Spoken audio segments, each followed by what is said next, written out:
जी, अस्सलाम वालेकुम। उम्मीद है कि आप तमाम दोस्त खैरियत से होंगे और आज का दिन भी ट्रेडिंग के हवाले से अच्छा गुज़रा होगा। मार्केट ने आज अपना डबल टॉप मुकम्मल किया।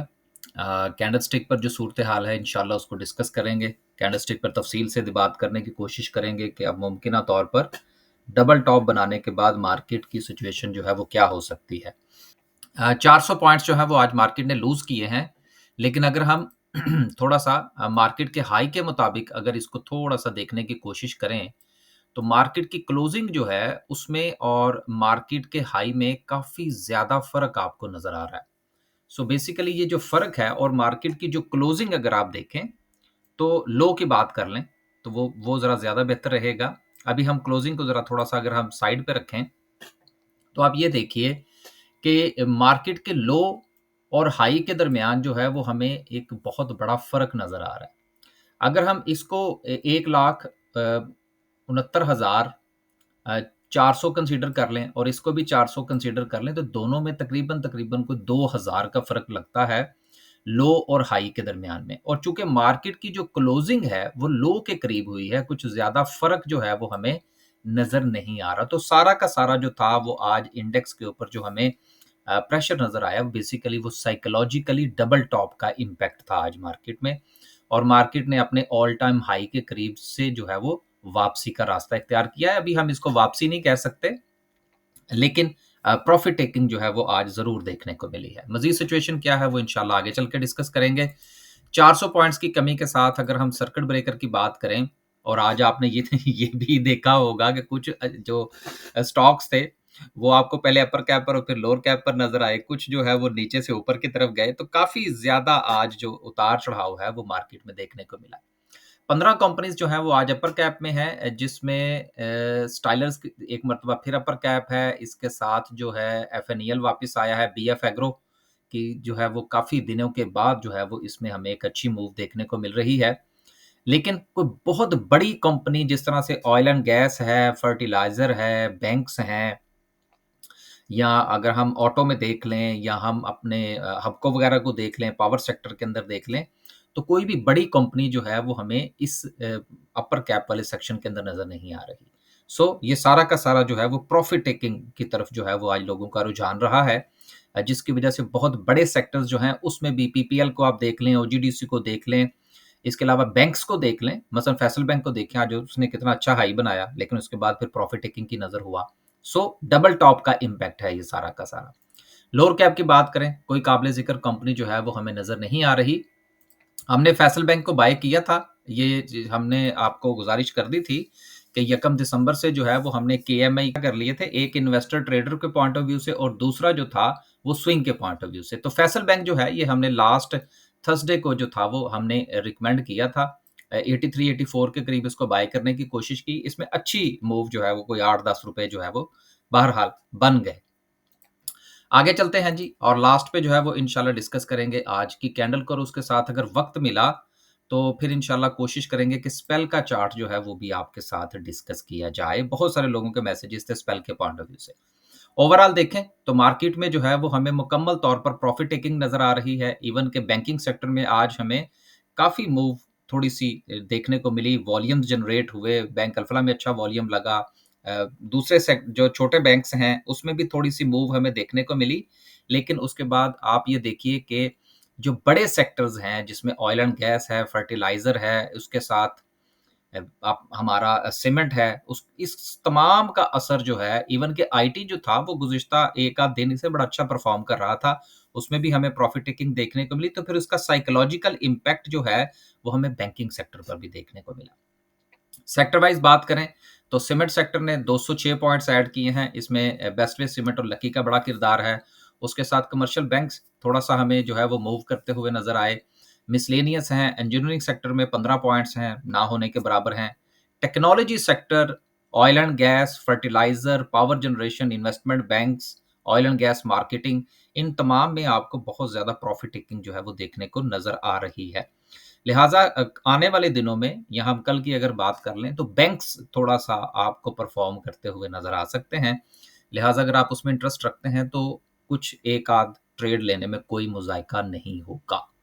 आगे चलते हैं जी, लास्ट पे इंशाल्लाह डिस्कस करेंगे आज की कैंडल को। बन्नू वुलन वालों ने भी अपना जो है वो 1 मेगावाट का सोलर जो है, उस तरफ वो अपना उन्होंने अपना काम मुकम्मल किया है। और गुज़िश्ता भी अगर हम देखें तो वो तमाम टेक्सटाइल के यूनिट, सीमेंट के यूनिट, उनमें हमें बहुत अच्छी मूव जो है वो देखने को मिली, जिन्होंने अपने एनर्जी के मसाइल को हल किया है। तो बन्नू वाले जो हैं, अब वो भी इस लिस्ट के अंदर जो है वो शामिल हो ज गए हैं। अगली खबर जो है वो पेस के पॉइंट ऑफ व्यू से है, जिन्होंने डीएचए गुजरांवाला के अंदर जो है वो 161 केनाल का, अब इसको मैं इसलिए कुछ ज़्यादा अहमियत नहीं दे रहा कि ये एमओयू है। और आपको पता है कि एमओयूज़ जो हैं, इनका कुछ ख़ास किरदार नहीं होता, ख़ास तौर पर हमारे मुल्क के अंदर। इसलिए मैं इस खबर को कोई ख़ास अहमियत नहीं दे रहा, सिर्फ़ शामिल इसलिए किया है कि बहुत सारे लोग जो हैं वो इस खबर को देख रहे थे और इसके ऊपर जो थे वो अपनी राय दे रहे थे। दूसरी बात, अगर आपको याद हो तो मेरा ख़्याल है कि आज से 2 हफ़्ते पहले भी हमने पेस की एक खबर पढ़ी थी कि ये अपने प्रोजेक्ट्स के पॉइंट ऑफ व्यू से दुबई का रुख भी इख्तियार कर रहे हैं, अगर आपको याद हो। मुझे बहरहाल याद है, वो खबर भी हमने पढ़ी थी। तो इस तरह की खबरें जो हैं, ये यकीनन मार्केट के ऊपर पॉज़िटिव और नेगेटिव इम्पैक्ट क्रिएट करती हैं। लेकिन इस खबर के ऊपर आपको कुछ ज़्यादा ध्यान देने की ज़रूरत नहीं है। क्यों? इसलिए कि ये एमओयू है। अगर यहाँ पर ये होता कि ये जो है वो एग्रीमेंट है, तो फिर यकीनन आप इसका इम्पैक्ट जो है वो शेयर के ऊपर कुछ बहुत बेहतर आता हुआ देख सकते थे। तो इसलिए इससे कुछ ज़्यादा इम्प्रेस होने की ज़रूरत नहीं है। अगली खबर जो है, वो खसारे के हवाले से है। देखिए 2-3 चीज़ें बड़ी अहम है कि जो हमारा खसारा है, वो इसलिए थोड़ा-सा बढ़ता हुआ नज़र आ रहा है कि आईएमएफ के जिस वक़्त ये मैं ज़रा थोड़ा-सा हटा रहा हूँ जी, वो आजकल जो है वो बहुत ज़्यादा कॉपीराइट्स के स्ट्राइक्स वग़ैरह आ जाते हैं, इसलिए मैंने ब्लर ही भी करना शुरू किया है। कि बेसिकली पाकिस्तान की जो बरामदात हैं, वो कम हुई हैं और दरामदात जो हैं, वो उसमें बहुत ज़्यादा इज़ाफ़ा हुआ है। एक वजह ये भी है इवन कि हमारी जो टेक्सटाइल की बरामदात हैं, उसमें अच्छा खासा जो है वो हमें इज़ाफ़ा देखने को मिल रहा है। लेकिन जैसे ही हम हमारी दरामदात की बात करते हैं, इम्पोर्ट्स की बात करते हैं, तो चूँकि आईएमएफ ने ये कहा था कि आप बिला वजह जो है वो अपनी दरामदात के ऊपर पाबंदियाँ नहीं लगा सकते, उसको आपको थोड़ा-सा रिलैक्स करना पड़ेगा। तो उसकी बुनियाद पर हमें थोड़ा-सा इम्पोर्ट-एक्सपोर्ट के दरमियान जो है वो हमें फ़र्क नज़र आ रहा है। अब यहाँ से जो हमारे खज़ाने के ऊपर जो प्रेशर आ रहा है, 2026 के अंदर जो है वो हम इसमें थोड़ी-सी बेहतरी देख सकते हैं। अब वो कैसे? इसलिए कि हम हैं ऑयल इम्पोर्टिंग कंट्री और दुनिया के अंदर बात ये हो रही है, जो यूक्रेन और रशिया की वॉर है। अब अगर ये वॉर जो है ये ठंडी पड़ जाती है, तो फिर दुनिया के अंदर जो ऑयल जिस तरह से थोड़ा-थोड़ा सा स्टेबल होना शुरू हुआ है, फ्यूचर में भी इसके चांसेस हैं कि ये मज़ीद बेहतर हो जाएगा। तो जब ऑयल प्राइसेज़ नीचे आएँगी, तो उससे हमारा इम्पोर्ट का बिल कम होगा। जब इम्पोर्ट के बिल की वजह से ज़र-ए-मुबादला के ज़खायर के ऊपर प्रेशर कम होगा, तो फिर ये इम्पोर्ट-एक्सपोर्ट का जो डिफ़रेंस आपको इस वक़्त बहुत बड़ा नज़र आ रहा है, इसमें भी हमें बेहतरी आती हुई नज़र आ सकती है। तो ये एक थोड़ी-सी तमहीद, थोड़ी-सी तफ़सील, बहुत कम जो है वो हम वीडियो के अंदर ये ज़्यादा तफ़सील बयान करने की कोशिश करते हैं, क्योंकि वीडियो बहुत लंबी हो जाती है। तो ये इम्पोर्ट-एक्सपोर्ट के हवाले से जो डिजिट्स आपको नज़र आ रहे हैं, इससे ज़्यादा परेशान होने की ज़रूरत नहीं है। मार्केट ने टेक्निकली जो है वो प्रॉफ़िट टेकिंग करवाई है। अगली खबर जो है वो तेल की कीमतों में थोड़ा-सा रौब-बदल है, लेकिन हुकूमत ने जो कीमतों के अंदर जो कमी की है, वो ख़ास सिग्निफिकेंट नहीं है। ₹2 ₹4 का जो है वो फ़र्क डाला है, कुछ ज़्यादा फ़र्क नहीं पड़ा, लिहाज़ा इन्फ्लेशन के ऊपर जो है, वो शायद इसका कुछ ख़ास असर नहीं पड़ेगा। देखिए, स्पेल जो है वो इस वक़्त अपनी एक नेक लाइन पर खड़ा है और अगर हम इसको ये कहें कि यहाँ से अगर ये नीचे की तरफ का रास्ता इख्तियार करता है, तो फिर ये इसका डाउन ट्रेंड जो है वो स्टार्ट हो जाएगा। इसका ये ज़ोन है जो कि अराउंड जो बनता है वो तकरीबन कोई ₹53 से लेकर ₹55 का ज़ोन बनता है और ये ऐसा ज़ोन है कि जहाँ पर ये कई बार अपने आप को टेस्ट और रीटेस्ट जो है वो कर चुका है।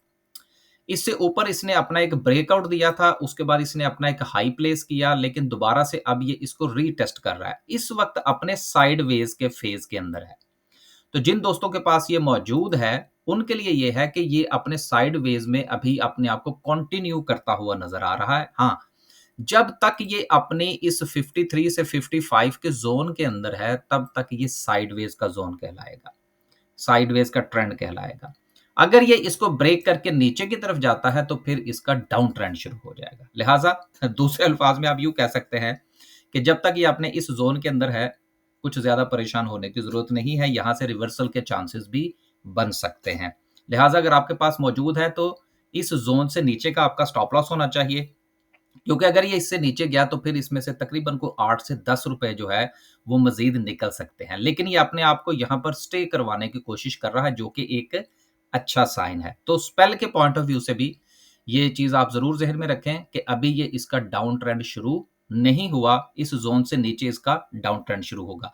यहाँ से ये अगर इसकी वापसी हो जाती है तो ये अपने ट्रेंड में, जो कि इसका पॉजिटिव ट्रेंड है, उसमें ये वापस आ जाएगा। तो ये था स्पेल के पॉइंट ऑफ व्यू से। हम किसी को बाय सेल की कॉल नहीं दे रहे, सिर्फ आपके साथ जो है वो चार्ट डिस्कस कर रहे हैं, क्योंकि क्वेरीज बहुत ज़्यादा थी स्पेल के हवाले से। अब बात करते हैं अपने इंडेक्स की कि इंडेक्स क्या कहता है। इंडेक्स कहता है जी कि मैंने आपको डबल टॉप लगवा दिया है, और कल भी हमने आपसे यही गुजारिश की थी कि अभी हम यहाँ से ऊपर की कोई बात नहीं करेंगे, इसलिए कि हमारे पास इस वक्त इमीडिएट रेजिस्टेंस जो है वो मौजूद है। जब तक ये ब्रेक नहीं होती तब तक किसी नए लेवल के हवाले से हम बात नहीं करेंगे, क्योंकि हमने काम करना होता ट्रेडिंग पॉइंट ऑफ व्यू से ज़्यादा। इसलिए हमारी कोशिश ये होती है कि इमीडिएट सपोर्ट और इमीडिएट रेजिस्टेंस के मुताबिक काम किया जाए। अब इंडेक्स क्या कह रहा है? इंडेक्स ये कह रहा है कि मेरे पास जो सपोर्ट है, जो कि अराउंड को 1,67,500 का जोन बनता है, वहां पर मैं स्टे करने की कोशिश कर रहा हूं। ये इंडेक्स का कहना है जी, मेरा कहना नहीं है। सो अभी इस वक्त चूंकि लास्ट की जो कैंडल्स बनी है और उसके साथ जो वॉल्यूम है, ये बहरहाल मार्केट को यहां पर स्टे करवाने की कोशिश कर रहा है, एक बात। दूसरी चीज ये है कि अभी जो है वो इसने अपना डबल टॉप, जो कि ऑल टाइम हाई का था, उसको प्लेस किया है। और जब तक ये अपनी इस 1,67,500 की जो सपोर्ट है, ये जो ज़ोन है 1,67,000 से लेकर 1,67,500 का, जब तक ये इसको ब्रेक करके नीचे नहीं आता, छोटे टाइम फ्रेम के ऊपर भी इसके ट्रेंड के अंदर किसी किस्म की कोई तब्दीली नहीं होगी। लिहाज़ा कल जिस वक़्त आप ट्रेड लें, तो कोशिश ये करें कि मार्केट जो है वो जिस वक़्त ओपन हो, तो यहाँ पर इसको स्टे करना चाहिए। अगर मार्केट यहाँ पर स्टे करती है, तो इसके नीचे आप अपना स्टॉप लॉस लें, क्योंकि मार्केट का ट्रेंड अभी पॉज़िटिव है। छोटे टाइम फ्रेम के ऊपर भी और बड़े टाइम फ्रेम के ऊपर तो ख़ैर टाइम लग जाता है ना। इसलिए अभी मार्केट अपने ज़ोन के अंदर है। तो आपके पास ऑप्शन ये है कि आप स्टॉप लॉस के साथ काम करें। देखिए, मार्केट का ऐसा नहीं हो सकता कि मार्केट जो है वो मुसलसल ऊपर ही चलती चली जाए या नीचे ही जाती चली जाए, और मार्केट ने चंद 100 पॉइंट्स निकाले तो जी मार्केट का अब डाउन ट्रेंड शुरू हो गया। नहीं, मार्केट के ज़ोन होते हैं। यहाँ पर देखें, ये ज़ोन था, यहाँ पर मार्केट ने रेज़िस्ट किया, अब ये मार्केट का सपोर्ट ज़ोन है। देन कल जो है वो आपका स्टॉप लॉस इस ज़ोन के नीचे होना चाहिए। हाँ, अगर ये ज़ोन ब्रेक करती है मार्केट कल, तो फिर यकीनन मार्केट के अंदर जो है वो थोड़ी-सी नीचे की तरफ तेज़ी जो है वो आप ज़रूर देख सकते हैं। देखिए, तेज़ी तो तेज़ी होती है ना, चाहे ऊपर की तरफ हो या नीचे की तरफ हो। बस जी, आज के लिए सिर्फ़ इतने। खुश रहें, आबाद रहें, अपने पोर्टफ़ोलियो का ख़्याल रखें। बहुत सारे लोग ये सोच रहे होंगे जी कि मार्केट तो ऊपर गई लेकिन उनके स्टॉक्स ऊपर नहीं गए। अब आप मेरी उस बात को याद कीजिए, जो मैं अक्सर अपनी वीडियो में गुज़ारिश करता हूँ आपसे, कि जिस वक़्त मार्केट ऊपर जाती है, उस वक़्त आपके स्टॉक्स उसको फ़ॉलो करें या ना करें। लेकिन जिस वक़्त मार्केट ने नीचे आना होता है, तो नेगेटिव सेंटिमेंट की बुनियाद पर तमाम मार्केट के स्टॉक्स के ऊपर आप जो है वो वक़्ती तौर पर नेगेटिविटी ज़रूर देखते हैं। सो ये मार्केट की का जो है वो काम करने का तरीक़ाकार है। अपने आप को इसकी आदत डालिए, इससे परेशान ना हुआ करें कि जी मार्केट चल गई, तो मेरा शेयर नहीं चला, लेकिन मार्केट नीचे आई तो मेरा शेयर जो है वो उसके साथ वापस आ गया। मार्केट में ऐसा ही होता है। इजाज़त दीजिए। अल्लाह हाफ़िज़।